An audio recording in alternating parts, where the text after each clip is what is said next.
Assalamualaikum warahmatullahi wabarakatuh. Di sini kami kelompok 2 akan menjelaskan mengenai penilaian obligasi dari mata kuliah Manajemen Keuangan dengan anggota kelompok Berliana Agustin Putri Dewi, NIM 1264062010048, Adam Giovanni, NIM 1264062010057, Alfi Nihayatul Rohmah, NIM 1264062010063, Ana Khairunisa, NIM 1264062010076, dan yang terakhir Agustina Fatimatul dengan NIM 1264062020089. Di sini saya akan menjelaskan mengenai pengertian obligasi. Obligasi adalah surat utang yang diterbitkan penerbit obligasi kepada pemegang obligasi, beserta perjanjian untuk membayar kembali pokok utang beserta kupon bunganya pada waktu yang ditentukan. Kemudian karakteristik obligasi. Obligasi memiliki karakteristik yang berbeda dengan jenis surat berharga lainnya, yaitu 1. Nilai obligasi, 2. Jangka waktu obligasi, 3. Prinsipal dan coupon rate, dan yang terakhir jadwal pembayaran. Selanjutnya ada macam-macam obligasi. Yang pertama berdasarkan nominalnya. A. Obligasi konvensional. Obligasi konvensional adalah suatu surat utang yang memiliki jumlah nominal yang sangat besar, yaitu sekitar 1 miliar rupiah per slotnya. B. Obligasi retail. Obligasi retail adalah surat utang yang memiliki jumlah nominal yang kecil, seperti 1 juta rupiah saja. 2. Obligasi berdasarkan penerbitnya. A. Corporate bonds. Corporate bonds adalah salah satu jenis obligasi yang dikeluarkan oleh perusahaan tertentu seperti pemerintah atau BUMN ataupun swasta dengan kurun waktu 1 tahun. B. Government bonds. Government bonds adalah jenis obligasi yang dikeluarkan oleh pemerintah. C. Municipal bonds. Municipal bonds adalah jenis obligasi yang dikeluarkan oleh pemerintah daerah untuk mendanai proyek pembangunan yang berhubungan dengan kepentingan publik. Yang ketiga, berdasarkan pembayaran bunga. A. Zero coupon bond. Zero coupon bond adalah jenis surat utang tanpa bunga dan tidak akan memberikan kupon secara berkala. B. Obligasi kupon. Obligasi kupon adalah surat utang yang mampu memberikan bunga ataupun kupon secara berkala kepada para investornya. C. Obligasi fixed coupon atau kupon tetap. Obligasi kupon tetap adalah jenis obligasi yang menawarkan tingkat suku bunga dengan nilai yang tetap hingga jatuh tempo pada utang tersebut sudah tiba. D. Obligasi floating coupon atau kupon mengambang. Jenis obligasi ini akan menawarkan kupon yang mampu berubah nilainya berdasarkan indeks pasar uang yang sedang berlaku. 4. Obligasi berdasarkan imbal hasil. A. Obligasi konvensional. Obligasi konvensional adalah surat utang yang dikeluarkan oleh pihak tertentu untuk mendapatkan suatu pinjaman sebagai tambahan modal dengan disertai bunga atau imbal hasil kepada pihak investor dalam jangka waktu tertentu. B. Obligasi syariah. Obligasi syariah adalah surat utang yang memberikan suatu imbal hasil berbentuk uang sewa yang nilai perhitungannya diukur dengan berasaskan prinsip syariah Islam dan tidak memiliki kandungan unsur riba. Pasar obligasi. Obligasi merupakan efek yang bisa diperdagangkan. Untuk melakukan transaksi obligasi bisa dilakukannya di 2 pasar obligasi, yaitu pasar primer dan pasar sekunder. Pasar primer merupakan tempat diperdagangkannya obligasi saat mulai diterbitkan. Salah satu persyaratan transaksi di pasar primer yang ditetapkan ketentuan pasar modal adalah obligasi harus dicatatkan di bursa efek untuk dapat ditawarkan kepada masyarakat. Dalam hal ini adalah Bursa Efek Indonesia atau BEI. Pasar sekunder merupakan tempat diperdagangkannya obligasi setelah diterbitkan dan tercatat di BEI. Perdagangan obligasi akan dilakukan di pasar sekunder. Harga obligasi berbeda dengan harga saham yang dinyatakan dalam bentuk mata uang. Harga obligasi dinyatakan dalam persentase, yaitu persentase dari nilai nominal.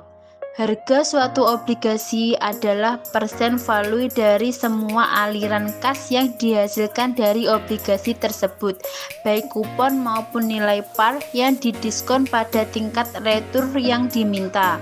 Untuk mengetahui nilai dari sebuah obligasi pada suatu titik tertentu, investor perlu mengetahui jumlah periode yang masih tersisa hingga jatuh tempo, nilai nominal, kupon, dan tingkat bunga pasar untuk obligasi.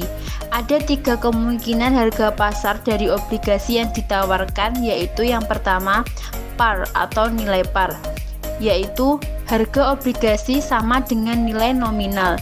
Misal obligasi dengan nilai nominal 50 juta dijual pada harga 100%, maka nilai obligasi tersebut adalah 100% dikali 50 juta, yaitu 50 juta.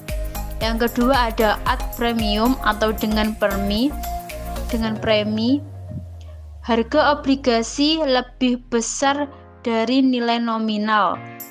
Misal obligasi dengan nilai nominal 50 juta dijual dengan harga 102%, maka nilai obligasi adalah 102% dikali 50 juta, yaitu 51 juta. Dan yang ketiga ada at diskon atau dengan diskon, yaitu harga obligasi lebih kecil dari nilai nominal. Misal obligasi dengan nilai nominal 50 juta dijual dengan harga 98%, maka nilai dari obligasi adalah 98% dikali 50 juta sama dengan 49 juta. Penghitungan yield obligasi. Pendapatan atau imbal hasil atau return yang akan diperoleh dari investasi obligasi dinyatakan sebagai yield, yaitu hasil yang akan diperoleh investor apabila menempatkan dananya untuk dibelikan obligasi. Sebelum memutuskan untuk berinvestasi obligasi, investor harus mempertimbangkan besarnya yield obligasi sebagai faktor pengukur tingkat pengembalian tahunan yang akan diterima. Ada 2 istilah dalam menentukan yield, yaitu current yield dan yield to maturity. Pertama, current yield adalah yield yang dihitung berdasarkan jumlah kupon yang diterima selama 1 tahun terhadap harga obligasi tersebut. Cara penghitungan current yield adalah bunga tahunan per harga obligasi. Di sini ada contoh, jika obligasi PT XYZ memberikan kupon kepada pemegangnya sebesar 17% per tahun, sedangkan harga obligasi tersebut adalah 98% untuk nilai nominal 1 miliar rupiah, maka cara penghitungan current yield adalah 170 juta dibagi 980 juta. Angka ini berasal dari 17 per 100 dikali 1 miliar dan 98 per 100 dikali 1 miliar, atau bisa langsung 17% per 98%. Hasilnya adalah 17,34%. Yang kedua adalah yield to maturity, adalah tingkat pengembalian atau pendapatan yang akan diperoleh investor apabila memiliki obligasi sampai jatuh tempo. Formula YTM yang seringkali digunakan oleh para pelaku adalah YTM approximation atau pendekatan nilai YTM. Penghitungannya adalah YTM approximation sama dengan C plus R min P per N per R per P per 2 dikali 100%. Keterangannya adalah C itu kupon, N itu adalah periode waktu yang tersisa, R adalah redemption value, P adalah harga pembelian atau purchase value. Contoh soalnya adalah obligasi XYZ dibeli pada 5 September 2003 dengan harga 94,25%, memiliki kupon sebesar 16% dibayar setiap 3 bulan sekali dan jatuh tempo pada 12 Juli 2007. Berapakah besar YTM approximation-nya? Sini diketahui C atau kupon adalah 16%, N-nya 3 tahun 10 bulan 7 hari atau yang dihitung dalam hari adalah 3.853 hari. R-nya 94,25% dan P-nya adalah 100%. Penghitungannya adalah HTM approximation sama dengan 16 per 100 min 94,25 per 3.853 per 100 ditambah 94,25 per 2 dikali 100%, maka akan mendapatkan hasil sebesar 18,01%. Selanjutnya, inflasi dan suku bunga. Hubungan antara inflasi dengan suku bunga adalah suku bunga diberlakukan pada pinjaman. Inflasi dan suku bunga memiliki korelasi terbalik, di mana ketika inflasi meningkat, suku bunga akan turun. Demikian pula sebaliknya, ketika suku bunga turun atau rendah, permintaan terhadap pinjaman akan lebih banyak, di mana masyarakat akan memilih untuk meminjam lebih banyak uang daripada menabung.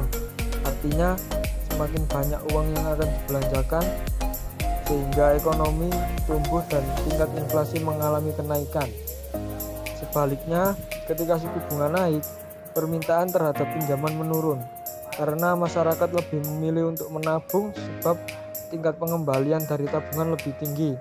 Hal ini secara lebih lanjut akan berimbas pada lebih sedikitnya jumlah uang yang dibelanjakan, sehingga berakibat pada melambatnya perekonomian dan inflasi menurun.